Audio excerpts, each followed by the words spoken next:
মালিক ইয়াউমিদ্দিন, এ আল্লাহ একটা বিচারের দিন আসবে, তোমার সামনে দাঁড়াতে হবে। রোজ স্মরণ করো, একটা দিন আসছে আজ বাদে কাল, আমার সামনে দাঁড়াতে হবে বিচারের জন্য, হিসাবের জন্য। দুনিয়ার এই দিন শেষ হবে, আখিরাতের জীবন শুরু হবে। এই জন্য রোজ আমাদেরকে সূরা ফাতিহা স্মরণ করিয়ে দেওয়া হচ্ছে। ডেট অফ রিসারেকশন, একটা দিন আসছে। পাই পাই ফামাইয়ামাল মিসকালা জাররাতিন খায়রান ইয়ারা ওয়া মিসকালা জাররাতিন শাররান ইয়ারা। চুল পরিমাণ, সামান্য তিল পরিমাণ যদি নেকি করে থাকো, তার বদলাও আমি কিয়ামতে দেব। তিল পরিমাণ, তিলার্ধ, একটা তিলকে 100 টুকরো করে একটা তিল, তো অতটুকু যদি গুনাহ করে থাকো, তার শাস্তিও তোমাকে দেয়া হবে। আল্লাহ, অনেক সময় আমাদের ইয়াং ছেলেপেলেরা ওই ক্রিকেট খেলা দেখে, এই বলটা করলো কিন্তু আউট, ঠিক মতো টাচ করলো কি করলো না, ব্যাটে লাগলো কি লাগলো না, তখন কি করা হয়, স্লো মোশন দিয়ে দেখিয়ে দেয়। স্পিডটাকে ক্যামেরা খুব স্লো মোশন দিয়ে দেখিয়ে দেয়। এই যে বলটা আসছে যাচ্ছে, এই যে আসছে যাচ্ছে, স্টিকের মাথায় লাগছে কি লাগছে না। কিয়ামতের ময়দানে এর চাইতে সূক্ষ্ম হিসাব করে আল্লাহ দেখিয়ে দেয়। فأما من ثقلت موازينه فهو في عيشة راضية وأما من خفت موازينه فأمه هاوية। জীবনটাকে বুঝে আসিও, জীবনটাকে গড়ে আসিও, জীবনটাকে তৈরি করে আসিও, তছনছ করে আসিও না। فأما من ثقلت موازينه, মাওয়াজিনুহু ওজন, ওই দিন তোমাদের নেকি আর গুনাহ, পাপ আর পূর্ণ ওজন করা হবে। সোনা যেভাবে ওই কাচের বাক্সের মধ্যে ওজন করা হয় যাতে সামান্য পরিমাণে হাওয়া ওর মধ্যে ঢুকতে না পারে, আর ওই মাপার ওই যন্ত্রটা, পাল্লাটা যাতে একটু না দোলে, কাচের বাক্সের ভিতরে এবারে এমন ভাবে মাপা হয়। দেখছেন তো, সামান্য দেখেছেন, সামান্য হলো এই যে আধা গ্রাম, এই পয়েন্ট মিলিগ্রাম, এই যে পয়েন্ট দেখেছেন কতটুকু, সামান্য একটু ঝুঁকে আসে, একটু যদি উপরে এদিকে থাকে তাহলে একটু কম হচ্ছে। আল্লাহ কত বড় সূক্ষ্ম মাপনেওয়ালা। ফাআম্মা মান সাকুলাত মাওয়াজিনহু, ওজন করতে গিয়ে যদি তিল পরিমাণ নেকির পাল্লা ঝুঁকে যায়, ফাউম্মুহু এশাতের রাদিয়া, আমার রহমতের জায়গা জান্নাতের চিরদিনের জন্য তোমাদের পাঠিয়ে দেওয়া হবে। নেকির পাল্লা যদি সামান্য পরিমাণ ঝুঁকে যায়, ওই দিন তোমার জন্য জান্নাত, 8টা জান্নাতের দরওয়াজা খুলে দেওয়া হবে। ওই দিন বুঝবে খুশি কাকে বলে। ও আম্মা মান সাকুলাত মাওয়াজিনু, ওই ওজন করতে গিয়ে গুনার পাল্লা যদি সামান্য পরিমাণ ঝুঁকে যায়, ফা উম্মুহু হাবিয়া, তোমাকে হাবিয়ায় পাঠানো হবে। আল্লাহ জিজ্ঞাসা করছেন, ওয়ামা আদরাকা মাহিয়া, বলতে পারো হাবিয়াটা কি? বলো বলো, আমি যে বললাম যাদের গুনার পাল্লা একটু ঝুঁকে যাবে, আমি ওদেরকে হাবিয়ায় পাঠাবো। হাবিয়াটা তোমার শ্বশুর বাড়ি, জামার বাড়ি, খালা শ্বশুর, মামা শ্বশুরের বাড়ি? বলো না। আল্লাহ নিজেই প্রশ্ন করার পরে নিজেই উত্তর দিচ্ছেন, নারুন হামিয়া, সে ভয়ঙ্কর জ্বলন্ত আগুনের কুণ্ড, যার রং, এখানে আগুন একটু জ্বালেন, ওইদিকে খড় নিয়ে গিয়ে এবারে আরো পরিষ্কার হবে, সবাই সবার মুখ দেখতে পাবে। জাহান্নামের আগুনের রং এত কালো যে মানুষটা জাহান্নামের লক্ষ বছর ধরে জ্বলছে, সেও তার চেহারাটা কোনোদিন দেখতে পাবে। সে জাহান্নামের আগুন, তার তেজ আর তার কালার রং এত কালো যে মানুষটা নিজের চেহারা পর্যন্ত দেখতে পাবে। তো সেই জন্য দোস্ত, একটা দিন আমাদের সামনে আসছে, জীবনটাকে তৈরি করি দিনের দ্বারা। দিন দুটো জিনিসের নাম, একবারে এর চাইতে বোধহয় সহজ জিনিস দুনিয়াতে আল্লাহ আর কিছু করেইনি। দিন দুটো জিনিসের নাম, আল্লাহকে মানো আর নবীকে মানো, হয়ে গেল। আল্লাহকে মানো, যিনি তোমার বানানেওয়ালা, যার কাছ থেকে এসছো, যার কাছে ফিরে যেতে হবে, আর সঠিক রাস্তা দেখানেওয়ালা মুহাম্মদুর রাসূলুল্লাহ সাল্লাল্লাহু আলাইহি ওয়াসাল্লাম। একথা মনে করিও না যে এ নবী তো ধর্মের নবী, এনার কাছে গিয়ে কি শিখবো। তো বলে, দুনিয়ার আজকের মডার্ন সায়েন্স আর টেকনোলজি যেখানে দাঁড়িয়ে আছে না, আমাদের নবী জনাবে রাসূলুল্লাহ সাল্লাল্লাহু আলাইহি ওয়াসাল্লামকে যে জায়গায় জ্ঞান আর বিজ্ঞানের ওস্তাদ করে পাঠিয়েছিলেন, তার কাছে এই লেটেস্ট মডার্ন সায়েন্স ওয়ালাদের তার কাছে পৌঁছতে আরো লক্ষ বছর লাগবে। আমি এটা বুক থেকে বলতে পারি। আরে আমার নবীর একটা আদনার থেকে আদনা সুন্নতকে বুঝতে তোমাদের 1400 বছর গেল, আমার পুরো নবীর জীবন বুঝতে কত লক্ষ বছর যাবে? আমার নবী ওই 1400 বছর উম্মি নবী, নিজের নামটা লিখতে পারতেন না, সরে ABCD জ্ঞান পর্যন্ত তার, এই জন্য ওনাকে উম্মি নবী, আক্ষরিক জ্ঞান। তাই বলে কথা ভাবিও না যে আমি কিছু দেইনি, ভিতরটা একদম খোকলা। মডার্ন এই টেকনোলজির যুগে খবরদার, আজ পর্যন্ত যা করেছো সায়েন্সের নামে, আমার এই নবী যা দেখিয়ে দিয়েছেন করে গেছেন, তার লক্ষ ভাগের 1 ভাগ কিচ্ছু করতে পারবে।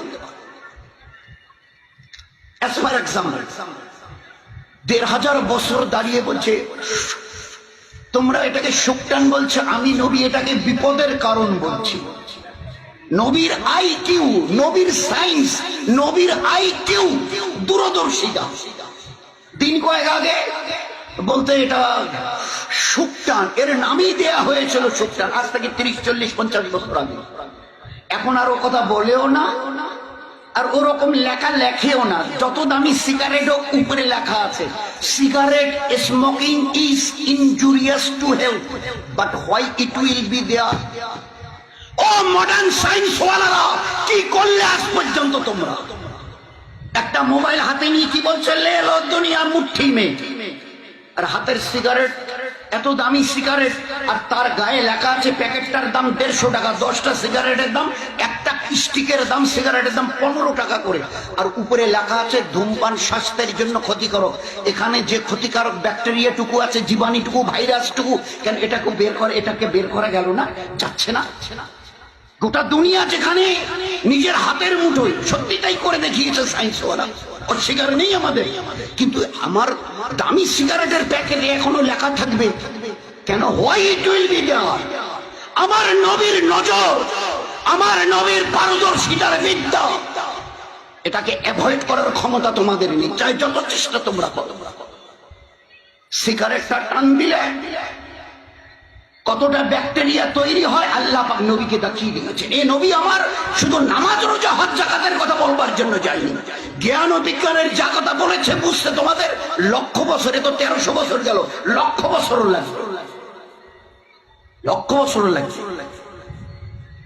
সিগারেটটা টান দিলে যে ব্যাকটেরিয়াটুকু তৈরি হয়, ভাইরাসটুকু যে তৈরি হয়, চিন্তা করতে পারবো না যে কত ক্ষতিকারক জিনিস। কি করে বুঝলো মুহাম্মদ সাল্লাল্লাহু আলাইহি ওয়াসাল্লাম? তিনি তো কোনোদিন কেমিস্ট্রি নিয়ে পড়াশোনা করেননি।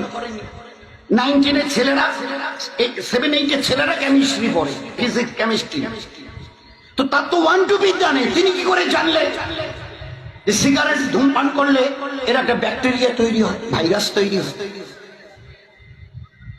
কি করে তিনি এই কথা বললেন? একজন উম্মি নবী। কোন গরম খাবারে নাক আর মুখের হাওয়া দিও না। কি করে, কেন বললেন? বলে পিছনের একটা বড় কারণ আছে, দেয়ার ইজ এ রিজন, একটা বড় কারণ। কি কারণটা? কিছুদিন আগে মজা ঘুরালো দুনিয়া, গোটা দুনিয়া মজা ঘুরালো যে এইভাবে বলে বলে বলে বলে লোককে আপনারা ব্যাকডেটেড করাচ্ছে। এইভাবে, এই ভাই গরম চায় খুব দেবেন না, এই গরম খাবারে একটু তাড়াতাড়ি যেতে হবে, অফিসে, স্কুলে, কোর্ট কাছারিতে, ট্রেনে, বাস ধরতে হবে, একটু তাড়াতাড়ি একটু ফু দিয়ে নি। বলছে না না, নবী মানা করেছে। ভাই বলছে যে এগুলো মানে কি বলি আপনাদের, এইসব করে আপনারা একটা সমাজকে পিছিয়ে রাখছে। এই ছিল কয়েকদিন পিছনের বল। এখন কি বলছে যে সত্যি আদৌ আমাদের এই সম্পর্কে কোনো ABC নলেজ পর্যন্ত ছিল না। আজ গোটা সায়েন্স কি বলছে, এই 6, 7 এর ছেলেরা এখন পড়ে যে আমরা যখন হাওয়াটা নিই ওটা কি যায় ভাই ভিতরে? কি যায় বলুন? যারা পড়াশোনা করেছেন, পড়াচ্ছেন, কি যায়? O2, oxygen. আচ্ছা, ওই নিঃশ্বাসটা আমি নিলাম, আবার নিয়ে ছেড়ে দিলাম, ওই হাওয়াটা গেল ভিতরে, ঢুকে বেরিয়ে এলো, যখন বেরিয়ে আসে কি বের হয়ে আসে? আরে ভাই কি বের হয়ে আসে? CO2, কার্বন ডাই অক্সাইড, বিষাক্ত বায়ু। এটা মুহাম্মদ সাল্লাল্লাহু আলাইহি ওয়াসাল্লামের জানার কথা ছিল? তিনি তো ধর্মের নবী, তিনি তো ধর্মের নবী। নামাজের কথা বলবে ঠিক আছে, রোজা, হজ, যাকাত, তাসবিহ, তেলাওয়াত, দান, খয়রাত, পর্দা, কুশিদা, বাচ্চাদের তালিম, তারবিয়াতের কথা বলবে। ইনি কি করে বুঝলেন যে হাওয়াটা টানছো মুখ অথবা নাক দিয়ে অক্সিজেন ভিতরে গেল যাচ্ছে, আর ওইটাই যখনই বেরিয়ে আসে সঙ্গে সঙ্গে কার্বন ডাই অক্সাইড নামের বিষাক্ত বায়ু, তার তো জানার কথা নয়। বলুন না তো এরকম, এর এক দুটো নয়, গোটা তার লাইফ, তার গোটা লাইফ যদি আমরা স্টাডি করে থাকি তাজ্জব হয়ে যাবে, তাজ্জব হয়ে যাবে যে আল্লাহ পাক এই নবীকে কত জ্ঞান ও বিজ্ঞানের আল্লাহ পাক তাকে এলেম আর পারদর্শিতা দিয়েছে। এই জন্য শুধু দুনিয়াতে উনি মুখ্য বানাবার জন্য, লোককে নিরেট মুখ্য বানাবার জন্য আল্লাহ তাকে নবী করে পাঠায়নি। তো এই নবী কে যদি চিনতে চেষ্টা করি, তার আনিত দিনটাকে যদি বুঝতে চেষ্টা করি, তো দিন দুটো জিনিস, আল্লাহকে মানো, নবীকে মানো। আরো একটু যদি দুপায়ে এগিয়ে যাই, ভাই দিন কাকে বলে? বলে ওই দুটো জিনিসের নাম। কি বলো? বলে আল্লাহ যা করতে বলেছে করো, যেটা ছাড়তে বলেছে ছাড়ুন, দিন হয়ে গেল। আল্লাহ কি বলেছে? গরিব দুঃখীদের তুমি দেখে হাত বাড়িয়ে দিও, সাহায্যের হাত বাড়িয়ে দিও। কারণ আমি গীবত, শিকায়েত, পরনিন্দা, পরচর্চা করিও না, এটা করো ওটা করিও না। তো দিন কাকে বলে? আল্লাহ যা করতে বলেছেন করি, আর আল্লাহ যা ছাড়তে বলেছেন ছাড়ি। এতে কি হবে না, তোমার জীবনটা ধন্য হবে, তুমি আল্লাহর কাছে, স্রষ্টার কাছে মেহবুব পেয়ারা হয়ে থাকবে, আর গোটা দুনিয়ার কাছে তোমার এই আখলাককে দেখে গোটা দুনিয়ার কাছে চোখের তারকা হয়ে থাকবে, তারা হয়ে থাকবে। তোমার এই লাইফ স্টাইল যখন লোক দেখবে, এরা কারণ আমি গীবত করে না, শিকায়ত করে না, বহতান করে না, কারো উপরে জুলুম করে না। কারণ আল্লাহ তো কোরআনে শুরু থেকে জাযাউল ইহসান ইল্লাল ইহসান, মানুষের প্রতি দয়া করো, আমি আল্লাহ তোমাদের দয়া দেখাবো, তোমরা দয়া পাবে। তোমরা কারো নামে গীবত শিকায়েতের মধ্যে যেও না, কারো জুলুম করিও না। ওয়াল্লাহু লা ইয়াহদিল কওমাজ যালিমিন। যদি অন্যের উপরে জুলুম করো, বাড়ির লোক হোক, টারির পাড়া প্রতিবেশী হোক, হিন্দু ভাই হোক, অথবা গাছপালা তৃণলতা হোক, কোনো হায়ওয়ান জানোয়ার হোক, কারো উপরে যদি জুলুম করো, তুমি ঈমানওয়ালা মুসলমান হয়ে, আমি আল্লাহ বলছি, আল্লাহ আমি তোমাকে হেদায়েত দেব না। হেদায়েত মানে সৎ পথ।